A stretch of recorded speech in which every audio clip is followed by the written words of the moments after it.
समय पहले की बात है। एक समृद्ध राज्य में हरिपाल नाम का एक साधारण लेकिन अत्यंत चतुर किसान रहता था, जो अपनी छोटी सी खेती पर मेहनत करके ईमानदारी से जीवन बिताता था। वह दिखने में सामान्य था, पहनावे में सादा और बोलचाल में विनम्र, लेकिन उसके पास जीवन को समझने की गहरी बुद्धि थी।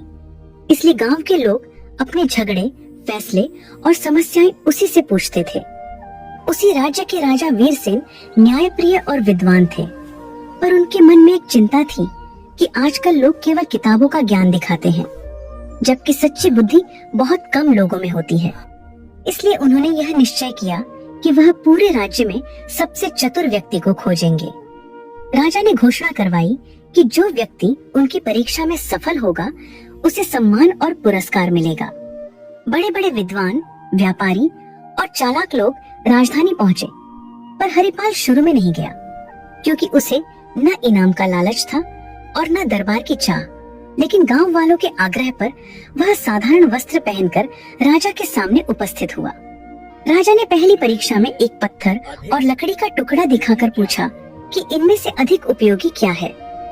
अधिकतर लोगों ने तुरंत उत्तर दिया, पर हरिपाल ने कहा कि उपयोग वस्तु में नहीं, परिस्थिति में होता है। यह उत्तर सुनकर राजा प्रभावित हुए।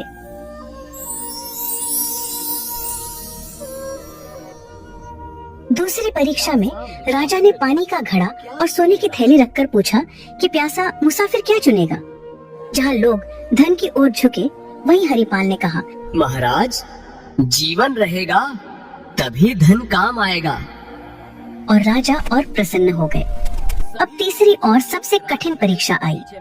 राजा ने आदेश दिया कि सभी लोगों को एक रात महल के बगीचे में रहना होगा और सुबह तक ऐसा फल लाना होगा जो न जमीन पर गिरा हो और न ही बहुत ऊंचाई पर हो। साथ ही किसी भी पहरेदार को नाराज नहीं करना होगा। बाकी सब लोग इस परीक्षा को नामुमकिन मानकर पीछे हट गए, पर हरिपाल ने हार नहीं मारी।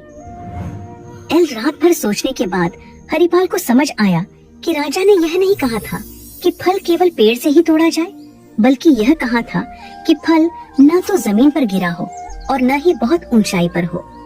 सुबह होते ही उसने महल के बगीचे में लगे फूलों के पौधों और झाड़ियों को ध्यान से देखा।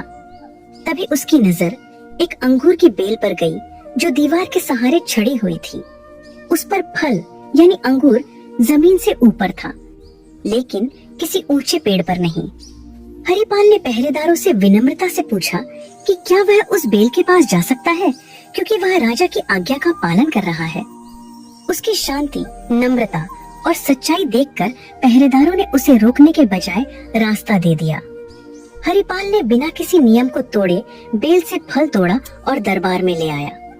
जब राजा ने उससे पूछा कि उसने यह कैसे किया, तो हरिपाल ने हाथ जोड़कर कहा कि सच्ची बुद्धि कठिन रास्ता चुनने में नहीं, बल्कि नियमों को समझकर सही और सरल मार्ग ढूंढने में होती है। यह सुनकर राजा वीरसेन अत्यंत प्रसन्न हुए और उन्होंने घोषणा की कि हरिपाल ही सच्चा चतुर है, क्योंकि उसने ज्ञान, धैर्य और व्यवहार तीनों का संतुलन दिखाया है। राजा ने उसे सोने का पुरस्कार दिया, लेकिन हरिपाल ने उतना ही सोना लिया जितना गांव में कुआं बनवाने के लिए आवश्यक था, और बाकी लौटा दिया। यह देखकर राजा ने कहा कि जो बुद्धि दूसरों के भले के लिए काम आए, वही सबसे बड़ी बुद्धि होती है। हरिपाल सम्मान के साथ अपने गांव लौट आया और पहले की तरह सादगी से जीवन जीने लगा। लेकिन उसकी कहानी पूरे राज्य में फैल गई और लोगों ने समझ लिया कि सच्ची चतुराई दिखावे में नहीं, बल्कि सही सोच और सही आचरण में होती है। सीख: सच्ची बुद्धि वही है जो नियमों को समझे, अहंकार से दूर रहे और अपने साथ साथ दूसरों का भी भला करे।